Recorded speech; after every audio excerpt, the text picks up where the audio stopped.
आज आपण हिरव्या वाटणातील येळवण्याची आमटी कशी बनवायची ते पाहणार आहोत।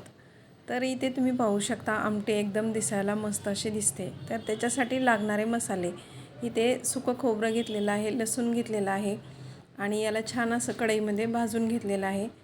सोबतच इथे कांदा पण छान भाजून घेतलेला आहे आणि नंतर हिरवी मिरची घेतली, त्याला पण लोखंडाच्या कढईमध्ये छान असं भाजून घेतलेलं आहे।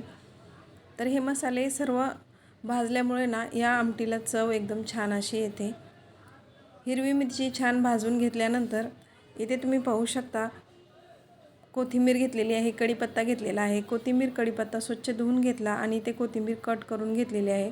सोबतच अद्रक आणि धने पण छान भाजून घेतलेले आहेत आणि सर्वात शेवटी इथे आपल्याला 2 ते 3 चमचे तांदूळ पण छान भाजून घ्यायचे आहेत। आता हा मसाला आपल्याला पूर्ण वाटून घ्यायचा आहे। याच्यामध्ये कोथिंबीर तसेच हे बाकीचे सर्व मसाले, खडे मसाले आहेत, तेजपत्ता, दालचिनी, लवंग, मिरे हे मसाले छान वाटून घेतलेले आहेत। आणि ते पाहू शकता हे येळवणी जेव्हा आपण पुरणाची डाळ शिजवतो त्याचं ते येळवणी काढलेलं असतं, त्याचीच आजची ही आमटी आहे।